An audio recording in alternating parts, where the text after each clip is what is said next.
మాజీ ఎమ్మెల్యే దివాకర్ రావు మీడియా సమావేశం నిర్వహించారు. మాజీ శాసన సభ్యులు నడిపెల్లి దివాకర్ రావు మాట్లాడుతూ వేంపల్లి గ్రామ శివారులో ఇండస్ట్రియల్ హబ్ ఐటీ పార్క్ ఏర్పాటు కోసం సేకరిస్తున్న 300 ఎకరాల భూమికి ఎకరానికి 13 లక్షల రూపాయల పరిహారం ప్రకటించడం చాలా దారుణమని అన్నారు. జిల్లా కేంద్రానికి అతి సమీపంలో ఉన్నప్పటికీ పరిహారం తక్కువగా నిర్ణయించారని, ప్రస్తుతం అక్కడ పట్టా భూమికి 50 లక్షలు ఎకరానికి పలుకుతుందని అన్నారు. ఈ భూముల్లో ఎక్కువగా ఎస్సీలకు చెందిన భూములు మాత్రమే ఉన్నాయని అన్నారు. రైతులకు న్యాయం జరిగే వరకు తాము రైతుల పక్షాన పోరాడతామని, వారికి అండగా ఉంటామని అన్నారు. ఈ కార్యక్రమంలో బీఆర్ఎస్ పార్టీ రాష్ట్ర నాయకులు నడిపెల్లి విజిత్ కుమార్, నాయకులు కార్యకర్తలు పాల్గొన్నారు. హరిజనులు బలహీన వర్గాలకు సంబంధించిన భూమి దాదాపు 212 ఎకరాల పైచులకు, ప్రభుత్వ భూమి దాదాపు 64 ఎకరాలు, 276 ఎకరాలు ఇండస్ట్రియల్ హబ్ అని అక్కడ కార్యక్రమం మొదలుపెట్టారు ఈ ప్రభుత్వం వచ్చిన తర్వాత. అందులో ముఖ్యంగా ఈ ములకల్లలో నేను రెండోసారి ఎమ్మెల్యేగా ఉన్నప్పుడు హరిజనులందరికీ దాదాపు ఒక 50 మంది దాకా మనిషి 20-25 గుంటలు చొప్పున భూమి కూడా ఇవ్వడం జరిగింది. అక్కడ బోర్వెల్స్ కూడా వేయడం జరిగింది, కరెంటు కూడా ఇవ్వడం జరిగింది. అలాంటి భూమి అనాదిగా అక్కడ ఆ భూమి ఆక్యుపైలు ఉన్న ఏసీలు మ్యాక్సిమం ఇందులో ఏసీలు. ఈ భూమిపై కన్నుబడ్డది మన మంచాల ఎమ్మెల్యే గారికి.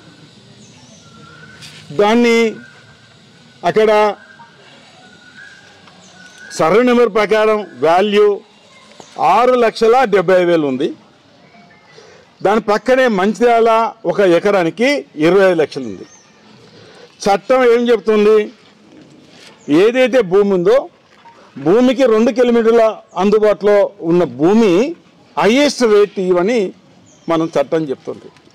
25 లక్షలు అంటే అది గ్రామానికి సంబంధించినప్పుడు 75 లక్షల ఎకరం అవుతుంది, పట్టణానికి సంబంధించినప్పుడు 50 లక్షలు అవుతుంది. అంటే ఇక్కడ 2 టైమ్స్ అక్కడ 3 టైమ్స్. అది వేంపల్లి ములకాలు ఆనాడు వాళ్ళు మాట్లాడినప్పుడు సంతకాలు తీసుకున్నప్పుడు అది రూల్ ప్రకారం 75 లక్షల ఎకరం పోతుంది. ఎలాంటి నోటిఫికేషన్ లేకుండా ఎమ్మెల్యే గారి ఆదేశంతో స్థానికంగా ఉన్న కాంగ్రెస్ నాయకులు మీరు భూమి ఇవ్వవలసిందే, భూమి ఇవ్వకపోతే బాధ్యత జేసీబీలు వచ్చి మొత్తం పదును చేస్తే మీకు ₹1 రాదు. దానికి ఏం చెప్పారు, అంత పెద్ద 5 అంశాల బంగ్లానే కూలగొట్టి ఇదో లెక్కన అని అక్కడ కాంగ్రెస్ నాయకులు ఆ గ్రామాలు చెప్పిన సందర్భాలు పాపం భయపడ్డారు. ఏం చేస్తారు భయపడి, ఆయనతో కూడా రాదట. ఇది అసైన్ భూమి, అసైన్ భూమి కూడా చట్టంలో పట్టాకు అసైన్కి ఈక్వల్ ఇవ్వాల్సిందే. ఇది ఈ రకంగా చెప్పుడుతోటి అంటే నోటిఫికేషన్ మొన్నస్తే 5 మాసాల కింద వాళ్ళతోటి సంతకాలు తీసుకున్నారు. ఇది ఎక్కడండి ప్రజాస్వామ్య పాలన? ఇది ప్రజాపాలన లేకపోతే దౌర్జన్య పాలన చెప్పండి. ఇలా అధికారులు కూడా అటెండ్ అయ్యారు. ఎలాంటి నోటిఫికేషన్ లేకుండా రెవెన్యూ అధికారులు ఎట్లా అటెండ్ అవుతున్నారని కూడా ఈ సందర్భంలో నేను క్వశ్చన్ వేయడం జరుగుతుంది. అంటే కాంగ్రెస్ ప్రభుత్వం కానీ ఎమ్మెల్యే గారు ఏది చెప్తే అది చట్టం అవుతుందా? దీని వివరంగా మనం పోతే ఇప్పుడు 13,50,000 అంటే మొత్తానికి ఎంత అవుతుంది దాదాపు, అంటే గవర్నమెంట్ దాన్ని కూడా రేటు కడతారు వాళ్ళు, 37,26,00,000 అవుతుంది. అంటే పట్టాదారులు కానీ గవర్నమెంట్ అంతా కడితే 13.5 చొప్పున ఎంత అవుతుంది, 37,26,00,000 అవుతుంది. ఇది 276 ఎకరాలు. దాన్ని డెవలప్మెంట్ చేయడానికి మొత్తం రోడ్లు ఇవన్నీ చేయడానికి మరొక బహుశా ఒక 40-45 కోట్లు అవుతాయి. అన్నీ కలిసి 80-85 కోట్లు అవుతుంది ఆ ఏరియా మొత్తం చేయడానికి. ఇందులో 276 ఎకరాల్లో ఒక 56 ఎకరాలు రోడ్ల కింద పోతుంది. రోడ్ల కింద ఇంకా మిగతా పోతుంది. బహుశా ఇంకా 220 ఎకరాల దాకా మిగిలి ఉంటుంది. ఏది అక్కడ ఇవన్నీ రోడ్లు చేయంగా. ఇప్పుడు ఆ ప్రాంతంలో వేంపల్లి కానీ అక్కడ 2 కోట్లకు ఎకరం ఉంది. ఏది అంటే లేఅవుట్ లేని భూమి 1,80,00,000 2 కోట్లు అనుకుంది. అంటే లేఅవుట్ లేని భూమికే 2 కోట్లు. ఇవన్నీ అయిన తర్వాత ఏముంటుందండి, మొత్తం రోడ్లు అయిన తర్వాత మొత్తం రోడ్లు అన్నీ అయిన తర్వాత పెద్ద రోడ్లు ఉంటాయి. 1 ఎకరానికి 2.5 కోట్లు పలుకుతుంది. 1 ఎకరం 2.5 కోట్లు పలుకుతుంది. ఇందులో 2.5 కోట్లు అంటే దాదాపు మొత్తం 200 పరంగా దాదాపు 550 కోట్ల ప్రాపర్టీ అవుతుంది.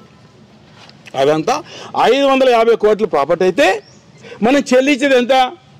దాదాపు 37 కోట్లు అవుతుంది.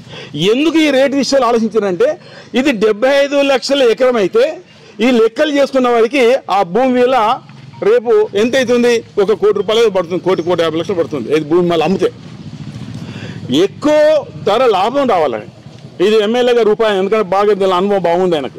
ఎక్కువ రేట్లు అంటే లబ్ధిదారులకు ఆయన కూడా అన్నాడు 4 నెలలకి అన్నాడు నేను 1-2 ఫ్యాక్టరీలు పెడతా అన్నాడు, 1-2 ఫ్యాక్టరీలు అన్నాడు.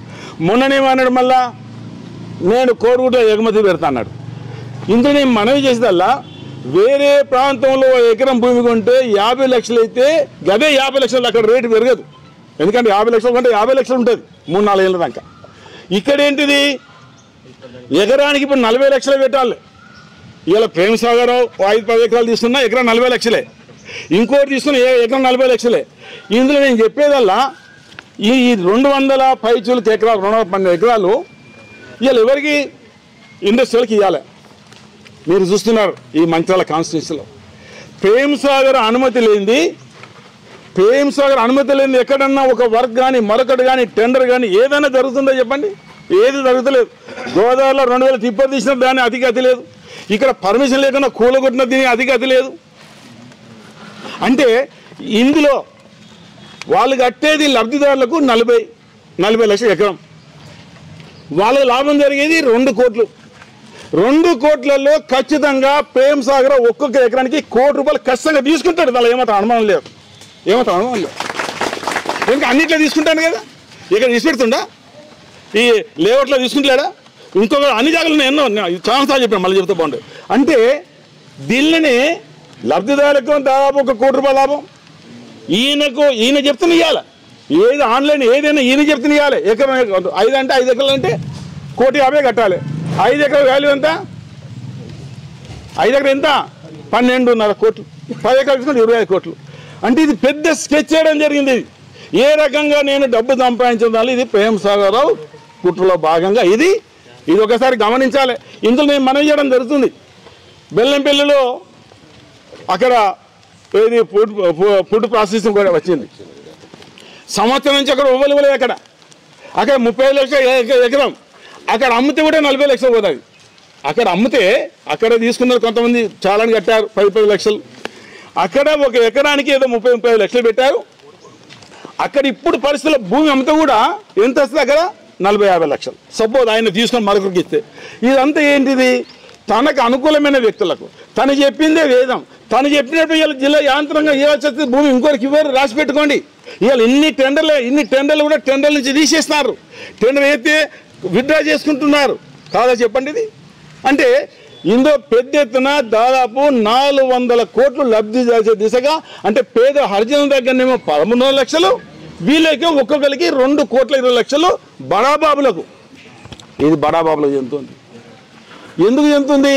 ప్లాన్ వేశారు ఆయన కూడా. మరి ఈయనే ఒక మాట చెప్తాం, మొన్న కోడిగుడ్ల కర్మాగారు ఇక్కడ ఉన్నాడు, మరి బెల్లంపల్లి ఒకనాడు జిల్లా కావాలన్నాడు కదా ప్రేమసాగరరావు గారు. మరి బెల్లంపల్లిలో ఎందుకు పెడతలేడు? అక్కడ భూమి కొంటే 30 లక్షలు, ఇంకెవరికైనా మరొకరు మార్స్తే 40 లక్షలు. ఇక్కడ భూమి కొంటేనేమో 30-40 లక్షలు, మరొకరికి చేస్తేనేమో 2,50 లక్షలు. అంటే ఇదొక పగడబందిగా ప్లాన్ ప్రకారం. ఈ ప్లాన్లో చాలాసార్లు చెబుతున్నాం, ఎందుకంటే అంతకుముందే 2 సార్లు సంతకాలు తీసుకున్నారు. బిఫోర్ నోటిఫికేషన్ ఎట్లా సంతకాలు తీసుకుంటారండి చెప్పండి, మీరే చెప్పండి. 2 సార్లు ఫంక్షన్ హాల్లో పెట్టి సంతకాలు తీసుకున్నారు. నోటిఫికేషన్ మొదలు ఇవాళ నేను మనం చేస్తున్నాం. ఖచ్చితంగా వీళ్ళు ఎన్ని తతంగాలు చేసినా ఇదేదో పర్మనెంట్ కాదు. ఇవాళ వాళ్ళు చేస్తారు. ఇవాళ ఎవరో లబ్ధిదారులు మీరు కోట్ల లంచాలు ఇస్తే మళ్ళీ మీకు ఈ ఇండస్ట్రియల్ పార్క్ దక్కది. ఖచ్చితంగా మళ్ళీ 20 ప్రభుత్వం వచ్చిన తర్వాత ఈ పేదలకు అన్యాయం ఏదైతే హరిజనులకు అన్యాయం జరిగింది, 13 లక్షలు ఏమో వాళ్ళకి ఇచ్చారు ఎకరానికి, మీరేమో 2.5 కోట్లు లబ్ధి పొందారు. మళ్ళీ ఖచ్చితంగా ఆనాడు అవసరమైతే చట్టం తెచ్చే విధంగా ప్రయత్నం చేసి మళ్ళీ మీరు ఎంత ధర పెట్టిన గంటకే మీరు పరిమితం అవుతారు. ఆ డబ్బు వాళ్ళకి అర్జునులకు మళ్ళీ భూమి ఇచ్చే దిశగా మేము ప్రయత్నం చేస్తాం. మీరు ఇచ్చిన డబ్బు మీకు ఇచ్చే దిశగా చేస్తాం. అందుకే నేను చెప్తున్నా ఇండస్ట్రియల్ వాళ్ళు, ఎందుకంటే ఇప్పుడు ఎన్నో చట్టాలు మార్చలేదా? ఈ ప్రభుత్వం వచ్చిన చట్టాలు మార్చలేదు చెప్పండి. ఎన్నో చట్టాలు మార్చారు, క్యాన్సిల్ చేయలేదా? మంచిర్యాల అంతరాభివృద్ధి క్యాన్సిల్ చేయలేదా? పడతంపల్లి లిఫ్ట్ క్యాన్సిల్ చేయలేదా? ఇక్కడ ఈ మన మంచిర్యాల అక్కడ ఏది ఐబీ నుంచి అక్కడంగా రోడ్ క్యాన్సిల్ చేయలేదా? పోతపల్లి బ్రిడ్జి క్యాన్సిల్ చేయలేదా? మీరు క్యాన్సిల్ చేసే అధికారం ఉన్నప్పుడు మాకు అధికారం ఉంటుంది. రేపు మేము కూడా లబ్ధిదారులకు ఎవరైతే ఒక్కొక్క ఎకరానికి మీరు 35-40 లక్షలు ఉంటుంది, 2.5 కోట్ల విలువ, మరి మీకు లాభం జరుగుతుంది. మరి ఇదంతా రూపకల్పన ప్రేమ్ సాగర్ ఆయన లాభం జరుగుతుంది.